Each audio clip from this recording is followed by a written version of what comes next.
샬롬. 인사하면 나만 하고 있네. 지금 여러분 안에 하나님의 샬롬이 있기를 축복합니다. 샬롬은 히브리어죠. 히브리어. 우리는 샬롬을 보통 평강, 영어로는 피스로 알고 있지만 히브리어로 보면은 보다 더 아주 깊고 풍성한 뜻이 있습니다. 즉 샬롬이라는 것은 하나님의 완전함, 그 다음에 하나님의 안전함, 그 다음에 하나님의 복지, 그리고 마지막으로 하나님의 평안 혹은 하나님의 그 고요함이라는 뜻을 갖고 있습니다. 뭐가요? 샬롬이라는 단어가요. 그래서 샬롬은 하나님을 경외하고 하나님을 추구하는 자들에게 선물로 주시는 것입니다. 우리가 만들 수 있는 것이 아닙니다. 요즘 여러분의 삶이 어떤 상황이든지 지금 이 시간, 바로 이 시간 하나님이 주시는 샬롬이 여러분의 영혼 안에 가득하기를 축복합니다.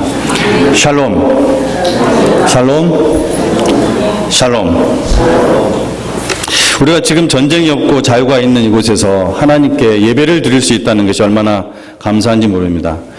여러분 다 아시겠지만 지금 중동 지역은 전쟁의 포화 속에서 아이들을 포함해서 수천 명의 사람들이 죽어가고 있고 또 공포 속에서 떨고 있습니다. 어떤 분들은 이런 일이 일어나는 것을 볼 때마다, 특히 하나님의 선민 이스라엘이 연루된 전쟁을 볼 때마다 하나님은 왜 이런 일이 일어나도록 그냥 내버려 두실까 하는 그러한 생각을 하게 되죠. 중동의 이런 사태는 누구의 잘잘못을 떠나서, 그러니까 하마스 혹은 아랍 민족 혹은 이스라엘, 어떤 누구의 잘잘못을 떠나서 하나님께서 이것은 성경에서 이미 예언하신 것입니다. 그리고 수천 년 동안 일어나는 것이고요. 그 원인은 하나님의 자녀가 믿음으로 인내하지 못하고 하나님의 말씀을 자기 입맛대로 적용한 죄 때문에 시작된 것입니다. 먼저 이것을 우리가 좀 짧은 이 시간 동안 전하기 위해서 팔레스타인이라는 이름부터 제가 좀 말씀을 드려야 될 것 같아요. 팔레스타인. 어딘지 여러분, 어디를 가리키는지 여러분 아마 아실 것입니다. 마태복음 24장에서 예수님은 예루살렘의 그 성전을 가리키시면서 이런 말씀을 하셨어요. 대답하여 이르시되 너희가 이 모든 것을 보지 못하느냐? 내가 진실로 너희에게 이르노니 돌 하나도 돌 위에 남지 않고 다 무너뜨려지리라. 돌 하나도 돌 위에 남지 않고 다 무너뜨려지리라. 마태복음 24장 2절 말씀입니다. 이 말씀이 선포될 당시에는, 예수님이 이 말씀을 하실 당시에는 이보다도 더 불가능한 사건이 없었습니다. 즉 이런 일은 절대로 일어날 수 없는 그러한 상황이었다는 거예요. 그 예루살렘 성전은 정말 광대하고 아주 견고하고 매우 화려했습니다. 로마는 이스라엘을 매우 관대하게, 이 당시까지만 해도 관대하게 통치했기 때문에 아주 평화로웠습니다. 그런데 예수님이 이 말씀을 하시고 40년이 지나서 이 예언은 그대로 이루어졌습니다. AD 70년 유대 땅에서 큰 반란이 일어났습니다.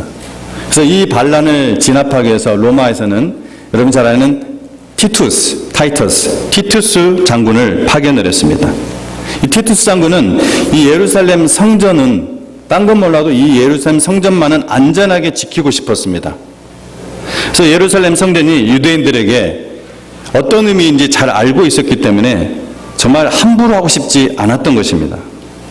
하지만 아이러니하게도 오히려 한 유대인이 성전문에 던진 이 횃불 하나가 한 로마 병사를 자극해서 무자비한 진압이 일어났습니다. 그래서 결국에는 성전의 그 기초부터, 성전을 쌓은 그 기초, 돌부터 완전히 쟁이로 끌어냈다고 역사 기록이 나왔는데, 그 기초부터 아주 박살을 내고, 그래서 성전의 돌들은 정말 돌 위에 돌 하나 남지 않고 완전히 무너지고 말았습니다. 이 모든 기록은 크리스찬이 아닌 당시의 유대교의 제사장이자 또한 유명한 역사가였던 요세푸스가 아주 자세하게 기록을 해놓았고, 또한 당대에도 그렇지만 지금까지도 성경 구약에서 나오는 그 메시아 해석으로 아주 유명한 랍비가 있습니다. 마이모니데스라는 사람이 있어요. 아마 여러분 검색만 해도 다 나올 겁니다. 이 마이모니데스의 기록에 의해서 이것이 정확하게 확인이 됩니다. 즉 예수님의 말씀 그대로 40년 전에 했던 그 말씀 그대로 돌 하나도 돌 위에 남지 않고 다 무너졌습니다.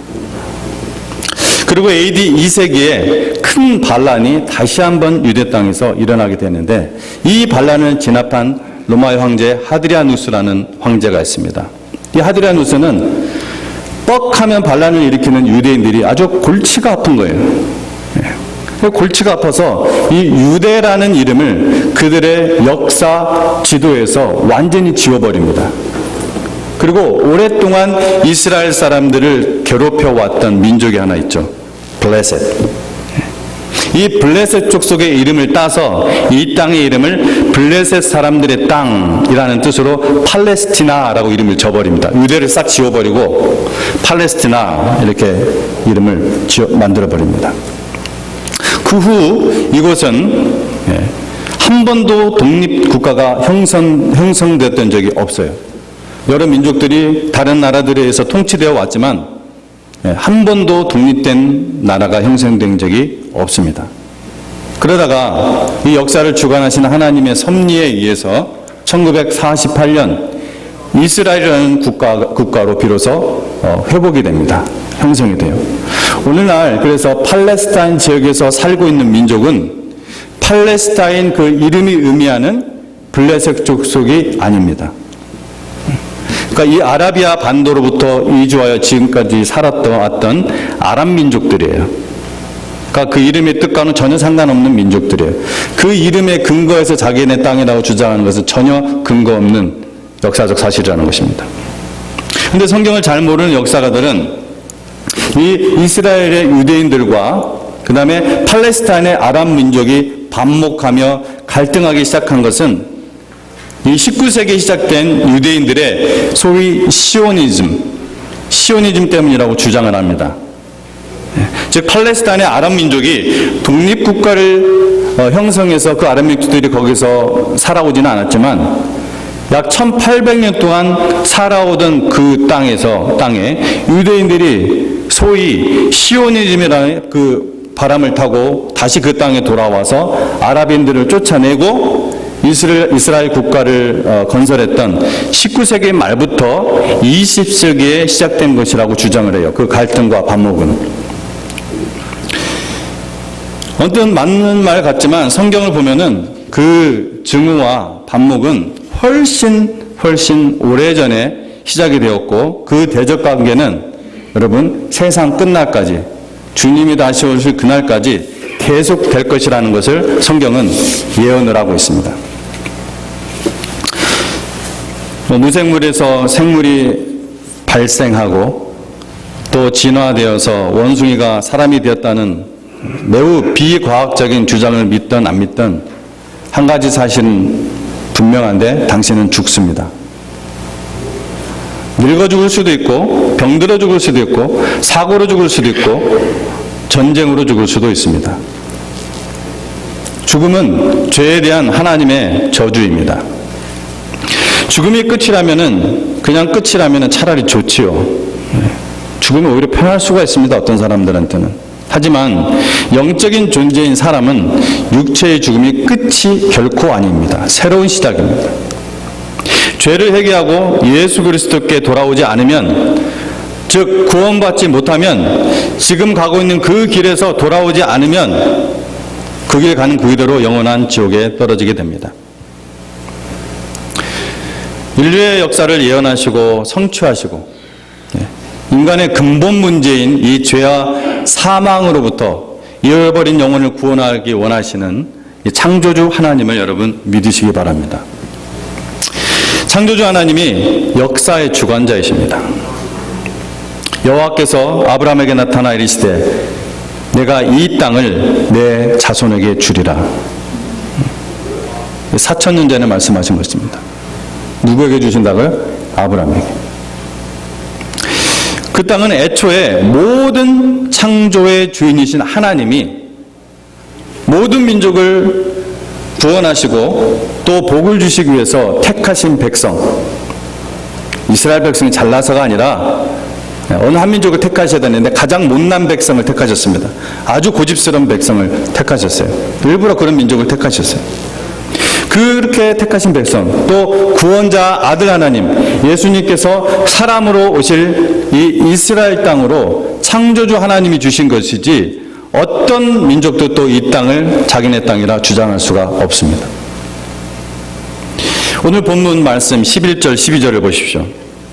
여호와의 사자가 또 그에게 이르되 내가 아들을 낳으리니 그 이름을 이스마엘이라 하라. 그가 사람 중에 들나귀 같이 되리니 그 손이 모든 사람을 치겠고 모든 사람의 손이 그를 칠지며 그가 모든 형제와 대항하며 살리라 하니라. 모든 형제와 대항하며 살리라. 누가요? 이스마엘 족속이. 이 말씀은 지금 여호와의 사자로 나타나신 예수님께서, 지금 예수님이에요. 이 여호와의 사자는. 이 예수님께서 아브라함의 첩인 누구에게? 사레예요, 하갈이에요? 하갈입니다.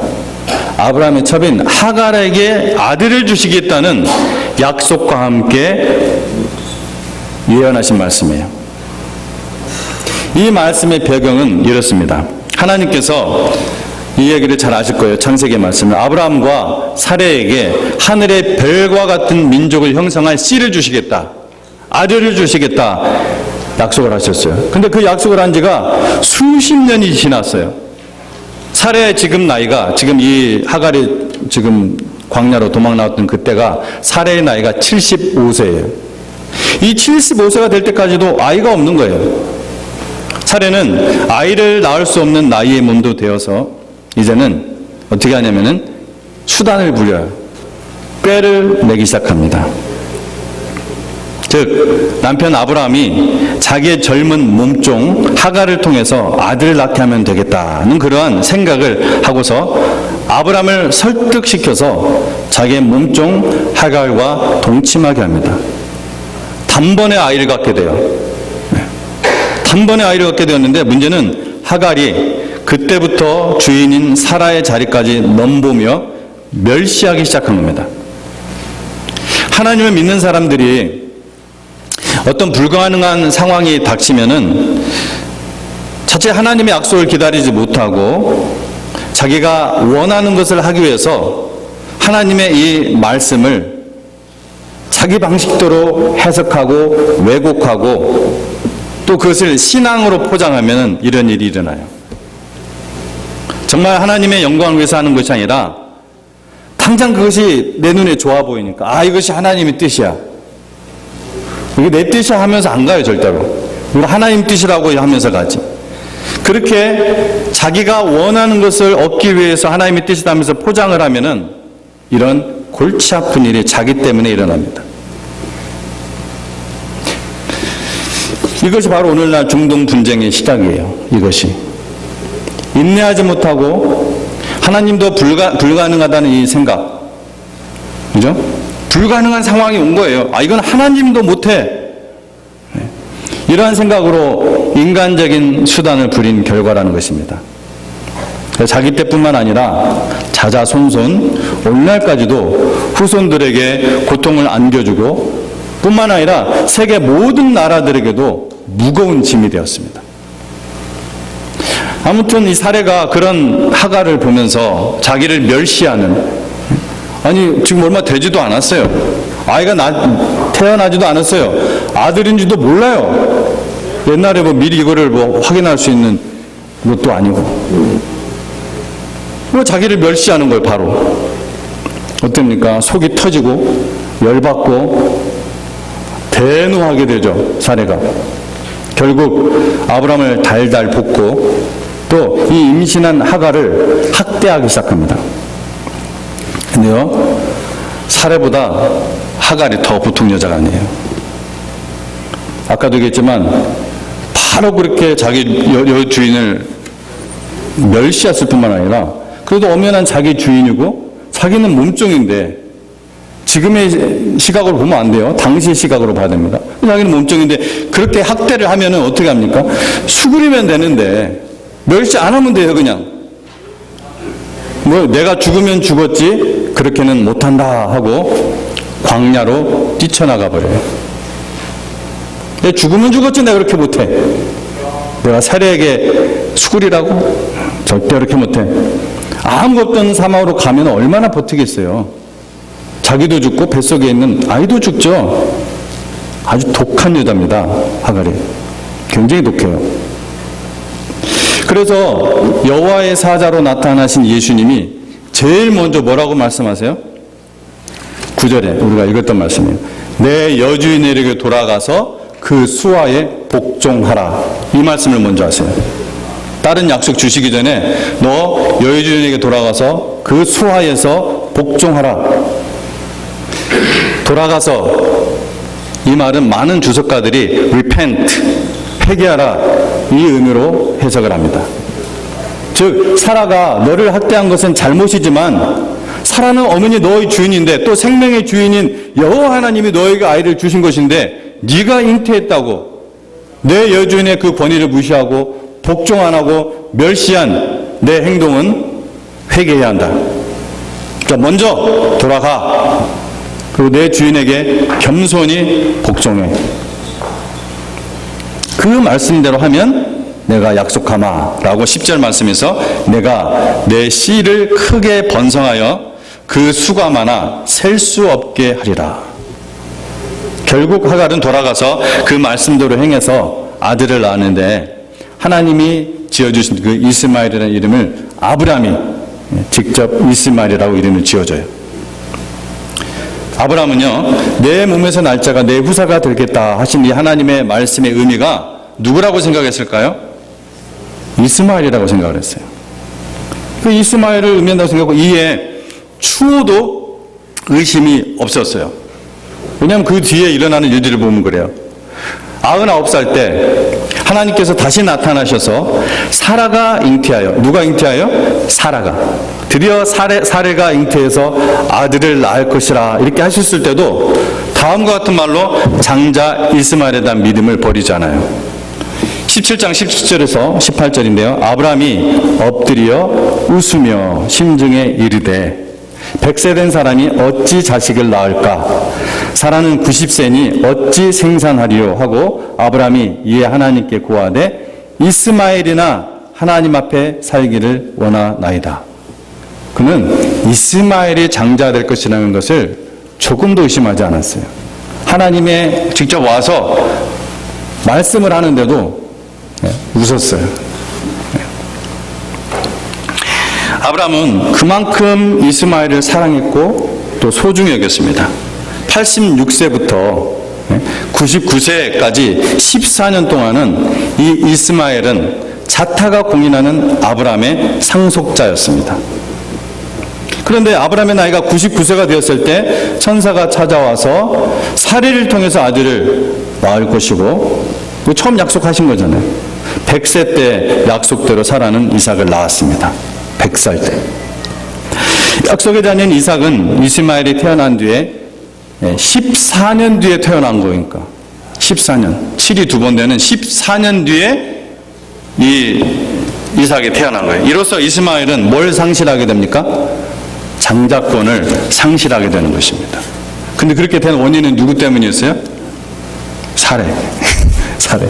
기다리지 못하고 안 돼, 불가능해. 이게 하나님 뜻이야. 그리고 사실은 그 책임은 누구에게 있어요? 아브라함에게 있습니다. 아브라함. 이삭에게 밀려서 장자권을 상실한 이스마엘이 여러분 이삭을 어떤 눈으로 바라보았을까요? 또 그 엄마 하갈은 그런 자식을 보면서 얼마나 속상했겠어요. 열불이 났겠죠. 원래 한 성격 하는데 막 그냥 열불이 나는 거예요. 하지만 하갈도 그것이 하나님의 뜻이라는 것을 알았어요. 그런데 그 뜻에 순종하지 않았습니다. 여러분, 사람이 참 약한 게 많은데 특히 자기 자식에 굉장히 약해요. 자기 자식이. 신앙이 있는 줄 알았던 사람도요, 자식 일이라면은 옳고 그름 떠나서 무조건 옛 성품이 날뛰는 경우가 있습니다. 그럼 우리가 서로 이해해 줘야 돼요. 그렇죠? 서로 사람이니까. 네. 이 십자가에서 죽은 옛 성품이 날뛰도록 하는 게 누굴까? 그걸 우리가 바라보면 빨리 회개해야 돼요. 누구예요? 마귀죠. 사탄이죠. 그걸 빨리 분별하고 회개하고 순종하는 사람만이 여러분 하나님의 샬롬을 회복하게 됩니다.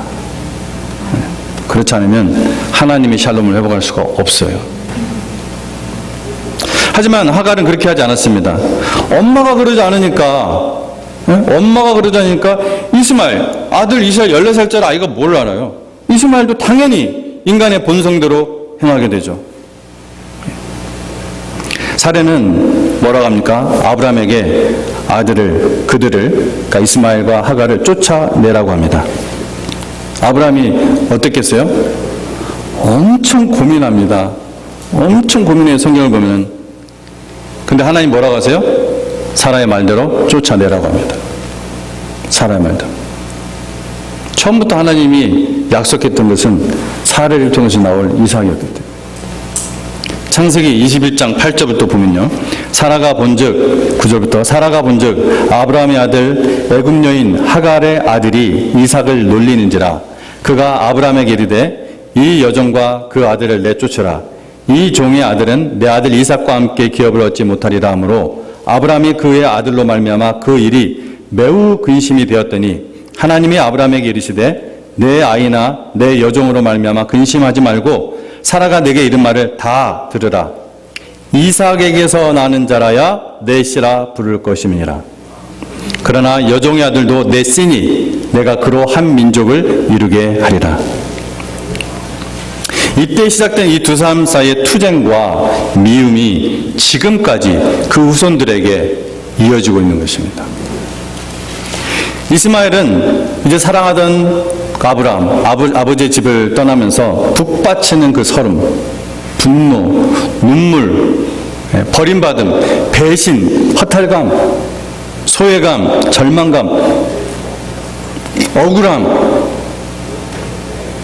그리고 깊은 한을 품게 되었을 거예요. 이것이 지금 모든 아람 민족의 피에 흐르고 있습니다. 이것이 이스마엘의 눈물이고 분노예요. 바로 이스마엘이 바로 오늘날 이 아람 민족의 조상인 것입니다. 오늘날 이스마엘의 후손인 아랍인들은 하나님의 약속대로 어마어마하게 큰 민족을 이루었죠. 유대 민족의 수와 비교하면 게임이 안 돼요.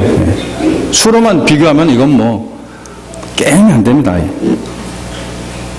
그들은 서로 자신들이 아브라함의 혈통이다. 자신들이 아브라함의 장자고 여호와 하나님께서 인정하시는 민족이다 이렇게 주장을 해요. 이 두 이복 형제 집안 사이에 벌어진 4,000년이 넘는 길고 긴 싸움은 지금도 진행되고 있고 앞으로도 해결될 가능성은 전혀 없어 보입니다. 오직 예수님 안에서만 회복이 가능합니다. 예수님 안에서만. 어제도 제가 어떤 찬양 제가 굉장히 요즘 좋아하는 미국 찬양이 하나 있는데 영어 찬양이 하나 있는데 그 찬양을 보다가 댓글이 딱 나오는데 제일 위에 가장 많은 댓글이 달린 그 좋아요가 붙은 걸 봤는데 원래 이슬람 사람이에요. 근데 이 사람이 예수님을 믿게 되고 살아계신 하나님을 체험하게 되고 그 하나님을 찬양하면서 그 감정에 북받쳐서 거기다가 댓글로 간증을 써놨더라고요. 오직 예수 안에서만 참된 화해가 일어나고 참된 샬롬이 주어질 수가 있는 것입니다. 하지만 우리 한 가지 하나님 분명히 말씀하셨어요. 아까 말한 대로 아무리 이스마엘 사람들이 아람 민족들이 그렇게 주장한다 할지라도 내가 바로 아브라함의 후손이야 그렇게 주장한다 할지라도 뭐라고 했다고 하나님은 이삭에게서 나는 자라야 내 씨라 부를 것임이라. 이삭에게 나는 자라야 아브라함의 씨라고 부를 것이라. 이 말씀은 단순히 이스라엘 민족을 편애해서가 절대로 아니에요. 이뻐서도 아니에요. 잘나서도 아니고 그들이 믿음이 좋아서도 절대 아닙니다. 오히려 믿음이 아주 없는 민족이에요. 아주 고집스러운 민족입니다. 못된 짓도 많이 하고. 왜 그 말씀을 하셨느냐? 구원자 예수 그리스도, 바로 예수 그리스도께서 믿음의 주상인 아브라함, 그리고 그 다음 누구예요? 이스마엘의 이삭이에요. 이삭.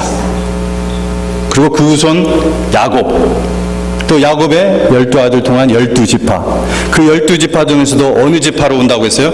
유다 지파. 유다 지파 중에서도 누구의? 다윗의 뿌리인데, 다윗의 근본인데 다윗의 혈통으로, 다윗의 후손으로 오신다, 성경은 예언을 하고 있는 것입니다. 그래서 그때부터 하나님은 말씀하시는 거예요. 이삭의 씨라야, 이삭에게서 나는 자야 내 씨라 부를 것이니라. 다른 건 다 가짜 메시아라는 거예요. 아브라함에게 주신 약속이자 소명 뭐였습니까? 땅의 모든 족속이 너로 말미암아 복을 얻을 것이라. 이스라엘 민족만 복 얻는다가 no. 처음부터 민족 형성되기 전부터 아브라함에게 하신 말씀이 있어요. 땅의 모든 민족이 너로 말미암아 복을 얻을 것이라. 하나님의 눈은 이스라엘에게 있는 것이 아니라 모든 민족에게 있습니다.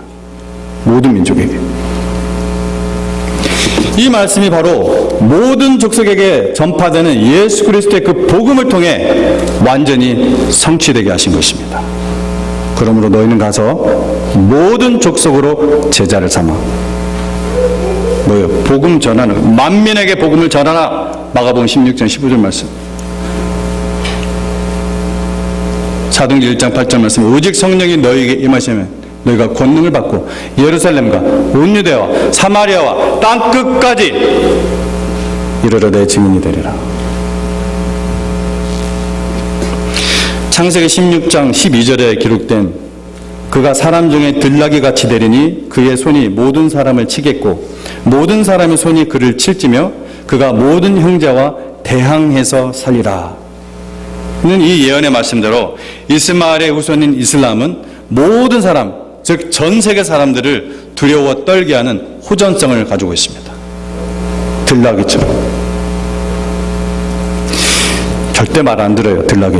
아주 고집스럽습니다. 예루살렘에서 언젠가 일어날 일을 예언하는 매우 중요한 말씀, 여러분에게 보너스로 한 것 더 보고 마치도록 하겠습니다. 앞으로 일어날 일에 이건 아직 안 일어났습니다. 스가랴서 12장 3절로 5절 말씀을 펴시기 바랍니다. 스가랴 12장 3절로 5절. 오래 기다릴 수는 없고 일단 말씀을 기억하시고 나중에 찾아보세요. 제가 읽도록 하겠습니다. 그날에는 내가 예루살렘을 모든 민족에게 무거운 돌이 되게 하리니 그것을 드는 모든 자는 크게 상할 것이라. 천하 만국이 그것을 치려고 모이리라. 여호와가 말하노라. 그날에 내가 모든 말을 쳐서 놀라게 하며 그 탄자를 쳐서 미치게 하되 유다 족속은 내가 돌보고 모든 민족의 말을 쳐서 눈이 멀게 하리니 유다의 우두머리들이 마음속에 이르기를 예루살렘 주민이 그들의 하나님 만군의 여호와로 말미암아 힘을 얻었다 할지라. 만군의 여호와로 말미암아 힘을 얻었다 할지라. 이것이 오늘 설교의 제목입니다. 여러분, 이스라엘은 모든 민족에게 무거운 돌입니다. 모든 민족에게. 화약고라고 하잖아요. 중동의 화약고. 사실 온 세계의 화약고예요. 무거운 돌이에요. 이스라엘이. 아랍 민족이 아니라 이스라엘이 모든 민족의 무거운 돌이에요. 모든 민족의 커다란 짐이 되는 민족이에요. 그래서 지금의 뉴스를 통해서도 보시다시피 이스라엘을 누가 도와요? 미국이 돕고 또 가까운 데 있는 유럽연합도 돕고. 하지만 언젠가는 그렇게 돕던 나라들이 이 만국이 이스라엘을 치려고 모일 겁니다. 하나님은 왜 그러실까요? 결코 다른 나라, 미국이라는 힘을 빌어서, 유럽연합의 힘을 빌어서 이스라엘 지키지 않으세요. 오히려 그들이 다 이스라엘 치려고 모일 때 하나님께서 하나님의 방법으로 그들을 지키시겠다는 것입니다. 이게 예언이에요. 여러분, 이스라엘은 하나님이 선택하신 백성입니다. 심판을 해도 이 하나님의 거룩하신 사랑과 또 구원의 계획 속에서 심판하는 것이지, 어떤 강대국이라 할지라도 온 만국이 다 힘을 합쳐서 연합해서 이스라엘을 박살을 내려고 해도 하나님이 허락하시지 않으면 조금도 못 건드려요. 하나님께서 마지막 날에 오히려 이스라엘을 망하게 하려고 쳐들어오는 이 나라를 크게 상약할 것이고, 그 무거운 들다가 자기가 다친다고 그러죠. 그리고 자랑하는 그 힘센 말, 옛날 전쟁에서 힘센 말은 그 부대에서 아주 자랑스러운 거였거든요. 전쟁의 승패를 가르치는 굉장히 중요한 무기였어요. 그들이 자랑하는 그 힘센 말, 그 모든 무기들을 쳐서 놀라게 할 것이고, 그것을 탄 자를 미치게 할 거라고 했습니다.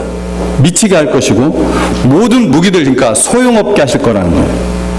왜요? 왜? 유다가, 즉 예루살렘 주민이 바로 영적 이스라엘이 회개하고 회복하여 우리의 하나님 만군의 여호와로 말미암아 힘을 얻었다, 찬양하도록 하기 위해서라고 말씀을 하고 있는 거예요. 그게 12장 5절 말씀이에요. 이것은 여러분, 여기서 멈추면 또 안 되죠. 궁극적으로 무엇에 대한 예언입니까? 이게 교회에 대한 예언입니다. 단지 이스라엘 그 땅 국토 요거 얘기하는 게 아니에요. 하나님 교회, 전 세계에 있는 The Church, 역사 속에서 존재했던 하나님의 The Church, 모든 교회에 대한 예언이에요. 그래서 오직 성경, 세상이 정말 교회를 핍박하고 성경을 갈기갈기 찢어놓고 이것 빼고 저것 빼고 하나님 말씀을 이리저리 왜곡하고 트위스트하고, 그렇게 하는 시대에도 오직 말씀에만 순종하는 교회가 모든 민족에게 공격을 받고 핍박을 받는 시대가 바로 이 시대입니다. 이게 다가오고 있습니다. 그러나 여러분, 두려워 마십시오. 하나님께서 끝까지 믿음으로 인내하는 자에게 최후의 승리, 빅토리, 영광의 승리를 주실 것입니다. 왜 그렇게 하신다고요? 만군의 여호와로 말미암아 힘을 얻었다, 이렇게 온 교회로부터, 온 성도들로부터 찬양 받으시도록 반드시 하나님은 그렇게 하실 것입니다. 아멘. 여러분이 그 자리에 있기를 바랍니다. 함께 기도하겠습니다.